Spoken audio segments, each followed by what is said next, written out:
Welcome back to my channel. My name's Astara and I'm an angelic communicator, and I want to talk in this video to the divine feminine. And you were never meant to carry this all, divine feminine.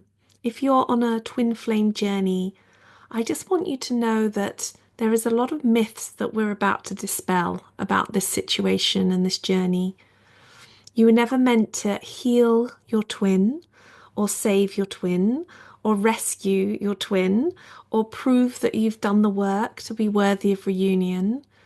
That is probably the most insidious lie that I hear a lot on this journey, that you have to somehow have done the work to be worthy of union.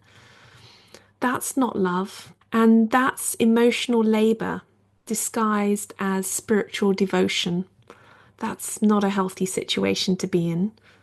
So I want to talk now about how we get this myth to shift, how we no longer accept on us that we have to change, we have to be someone different, we have to be more because somehow we're made to feel less than.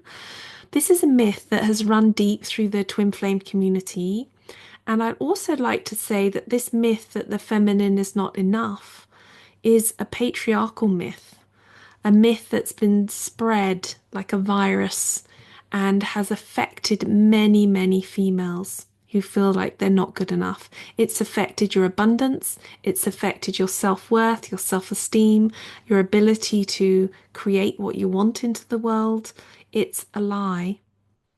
And I want you to know that you, the feminine essence, is perfectly created, perfectly loving, perfectly just how you are, in this beautiful package of who you are.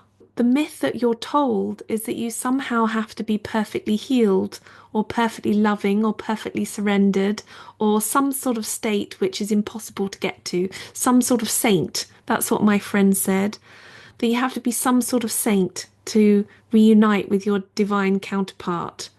But here is the truth, and it's not that. You don't have to be or become anything more than who you already are. You don't have to perform, and you don't have to stay open wide in a fragmented, distorted energy in the name of unconditional love. That's definitely not what we're about here. You are allowed to say that no, I am good how I am. I am perfect how I am. That any emotional labor that's coming my way from my twin is not mine to carry.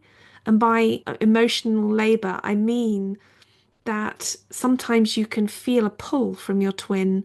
You can feel their sadness or their longing or their mind looping. And then is the time to say to yourself, no, these are pieces of him that are heavy. They're bearing heaviness on me, and they are disconnected, and they are part of his avoidant process. And I lovingly return them to source or to him for his own healing. And this is really important to begin to say this, because that is not abandoning your twin. That is actually asking them to take responsibility for themselves as you have done. It's actually energetic sovereignty, asking them to realign to their true self, their true nature, to no longer numb themselves, to no longer block things out, to no longer remove their emotions or expect somebody else to deal with them, and to respect their own sacredness. And also within that process, you're respecting your own sacredness. The divine feminine's work is not about martyrdom. These are old paradigm ways of behaving. It's not about waiting at the gate. It's not about exhausting yourself emotionally, mentally, spiritually, or proving that you're devoted, proving that you're worthy. Your only responsibility on your path is to heal your own wounds. And the only way you're going to know what your wounds are is if you send back anything that is not yours to wherever it came from, even if it is your twin, for that person, the creator of those woundings, to heal them. Tend to your own heart. Love your own heart. Get to know yourself. Get to know who you are and what you love. Reclaim your joy. Really know that your joy is your best friend. Love yourself radically and unapologetically.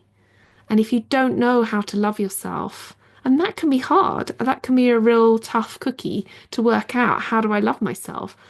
Just try. Just affirm that's what you're going to do and find out what that is by listening to yourself. That's a real union. That's the union that occurs within you. And if you are doing it, then your twin will be doing it too. They will be forced to do it if you don't allow them to put their fragments, your fragmented, wounded parts onto you. When you choose yourself, you're actually coming home. When you choose your joy to be in the presence of yourself, it's saying, I am whole and I am happy to be in this space and enjoy my life, even if I am waiting for my twin, which I don't believe that anybody who's ever experienced connection with their twin isn't them waiting for them. It's actually impossible not to wait for them. But in that process of that time and space, you working on yourself can be the most rewarding experience. You can dissolve any false contracts of codependency and really begin to see yourself as beautiful and whole and connected. And I want to say on this point, on the twin flame journey, that union isn't earned, it's allowed. It's a pathway that is created. And it happens in divine timing when both souls are ready, not when one soul is endlessly doing the work for the other. And if anybody is telling you that on this journey, they're wrong. You're not here to hold the pieces of your twin. You are here to hold yourself with reverence and respect and love and honor. And remember that you are a temple and you decide what energies enter and when. And you are yourself the portal of light. You are yourself a portal of light. So let yourself be light. Let yourself be soft. Let yourself rest from the burden of being anyone's healer apart from your own, and allowing your twin to do their own healing as they need.